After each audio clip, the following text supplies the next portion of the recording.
One of the first things that I love is that it is a relationship. It's a very different kind of relationship. We can't be friends outside of these walls, but inside of these walls, it is very personal. It is very safe. It is very, very rewarding, and it's kind of a laboratory in a sense. We get to practice vulnerability in this room, so feel safe outside of this room. We get to watch authenticity grow in this room, so it can flourish outside of this room.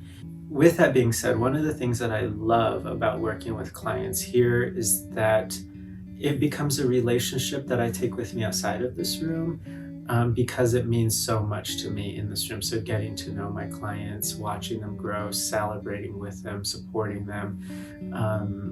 It's the human to human aspect that brings me back to this chair every day.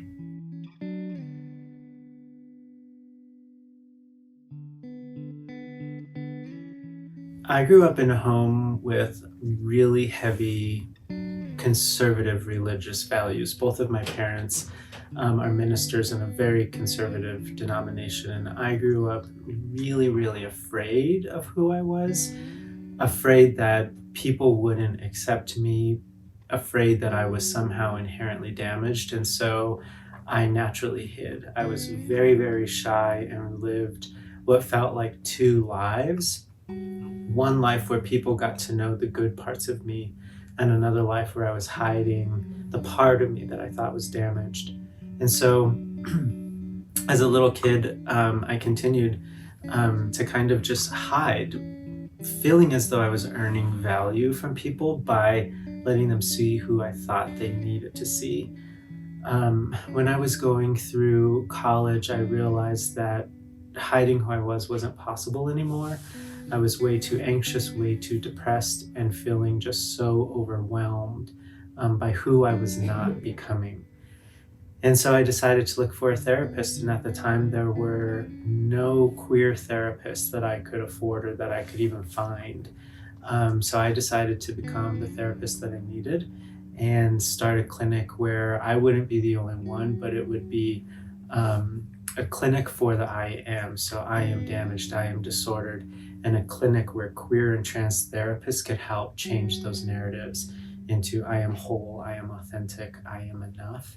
And being able to sit in this chair and help people walk the journey that I've walked and use clinical training and personal insights, it's just one of the most rewarding things I've ever done.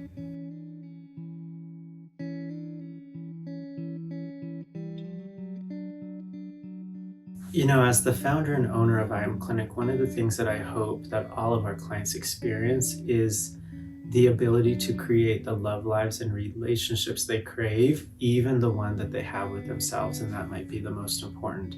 But when a client feels confident, empowered, aware, healthy, regulated, whole enough to be in relationships with themselves and to watch that beautifully spill out and have this ripple effect, I think we're not only helping one person at a time, but I honestly think that we are shifting culture, and how beautiful that queer and trans people get to be the cultural force that changes how we understand gender and love and relationships. I just think it's such a beautiful dream, and we're creating that here.